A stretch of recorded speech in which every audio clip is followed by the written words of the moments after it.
So, Madam Speaker, she has 3 highlights. The Mayor has 3 highlights here. And one is we're asking that education taxation be removed as well. Unfortunately, that wasn't done. That wasn't offered. But it is a negotiation, and as the member for Northside Westmount mentioned, neither side walks away with everything in negotiations. So they didn't get that ask. The other thing he asked for was on the doubling of the municipal capacity grant, which is a whole other conversation that I'm not going down the road on right now. There's debate whether it was or wasn't. I'm not going there. Hi, I'm Joe Ward of Boxer Shorts Media, and Houston's CBRM-based MLAs, John White and Brian Comer, are taking some heat inside of the CBRM, and they should be. You see, they're the kind of guys you want to have your back in a street fight. Well, at least these days, they're the kind of guys you want to have your back in a street fight if your name is Tim Houston or John Lohr. Listen, John White and Brian Comer deserve the heat they're getting. In fact, they deserved a lot more of it, a lot earlier than the rope-a-doping CBRM, who always seems to start swinging or flailing after the final bell has already rung. White and Comer are fully willing to embrace the dust-up with the CBRM and defend Bill 340 on behalf of Boss Man Houston and his sidekick Lohr, and from what I can see, the deal isn't very good. Here's how I'd rate it. Do you know how I call this podcast moderately inconsequential? Well, that's a damn good way to describe Bill 340. Now, there's just so much to unpack to understand Bill 340 in detail. Although both the government and the CBRM's arguments are a bit convoluted, the bill does represent minor improvement out of the gate. And then it just turns on cruise control to drive directly into a telephone pole, like the new one sticking up out of the ground on the newly renovated Charlotte Street. The bill ranks as just okay to start, and then its limited benefits start getting eroded immediately like the cliffs in Donkin. I don't want to get more into it right now, but imagine your pogey staying the same year after year, but your rent keeps rising. That's the kind of deal Bill 340 will impose on the CBRM. I watch the kind of videos few people would ever watch to bring you my version of a ringside report, and I don't expect you to sit through hours of these folks droning on, so I'll bring you summaries or clips of the stuff that begs for accountability. When I run over 3 minutes on these videos, or God forbid 5 or 6, I'm already stretching my luck on getting you all to listen to what I have to say. As for having things to say, Johnny White had far more shade than sunshine for the CBRM while presenting at the legislature on Bill 340, and he seemed to enjoy the opportunity to rain on their parade. But during the October 20th special council meeting of the CBRM, White was given a long overdue accountability check while the cameras rolled with a huge audience of about 6 or 7 people watching online. At that meeting, that half a dozen people that actually watch, Councillor Steve Gillespie says White and Comer are walking the party lines and says the Houston government isn't concerned if they lose their seats as MLAs, as Houston's majority should still be safe. The unfortunate part to me is when you look at how much of a majority the current government has, John White and Brian Comer don't get reelected, no problem. They're not going to have a problem with that, because they're still going to form a majority. Councillor Gordon MacDonald piled on, saying White didn't even know anything about the review of the service agreement, but went to the legislature to support the deal anyway. And then he claimed that White told the CBRM in a meeting that, I quote, he didn't care about the CBRM, only, I quote, citizens that vote for him. He also makes a point that bears repeating. Essentially, if our own local MLAs are selling us out, then how can we expect the leader of their party to do otherwise?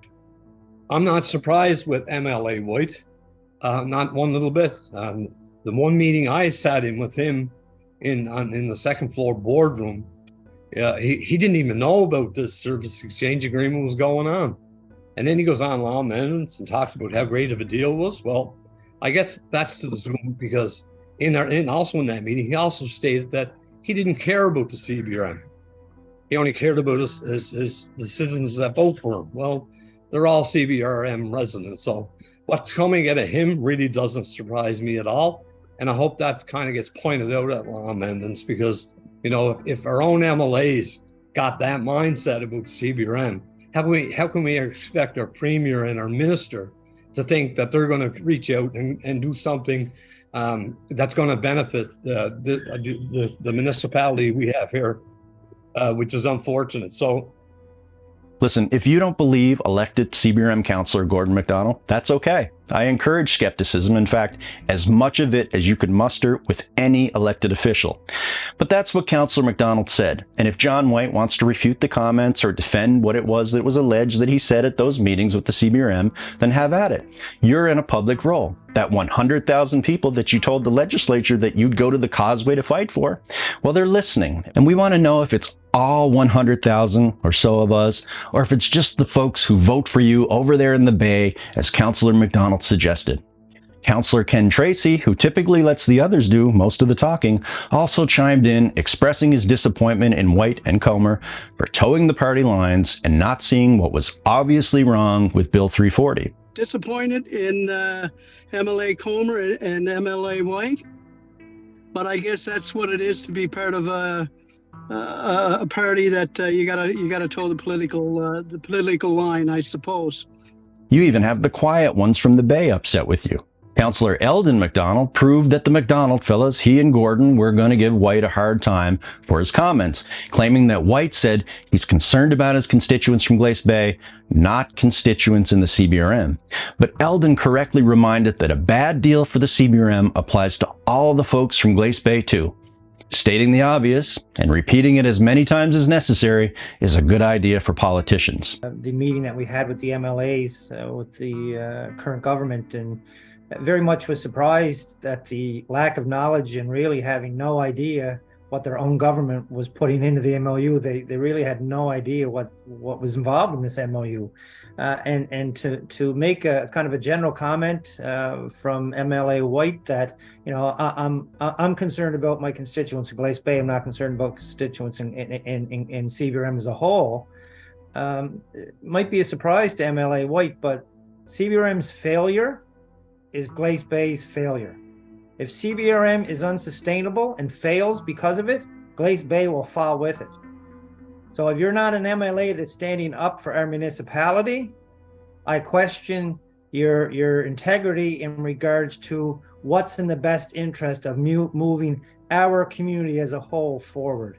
In my opinion, White is an amazing out-in-front volunteer, but as an MLA, he's definitely more of a behind-the-scenes guy, so he might just concede the comments made by the CBRM councillors and hope the storm passes. But if those statements the councillors made are true, then he's a good Houston man, but he's not a good lawmaker, and his MLA role is probably not the best fit. He might want to start sizing up Ken Tracy's role as councillor. White told the legislature he'll never leave Glace Bay. And with double pensions secured, it won't be as easy for our excessive property tax rates on his capped home to push him away.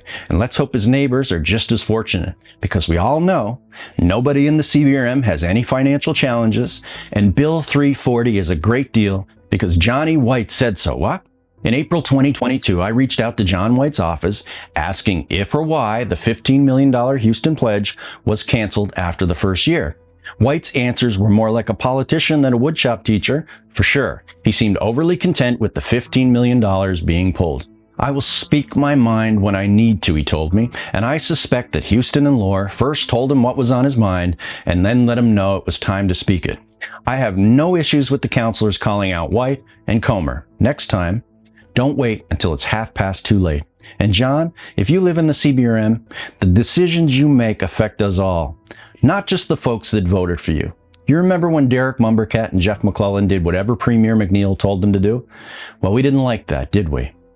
For all videos, subscribe to Boxer Shorts Media on your choice of YouTube or Facebook. Please hang up and try again.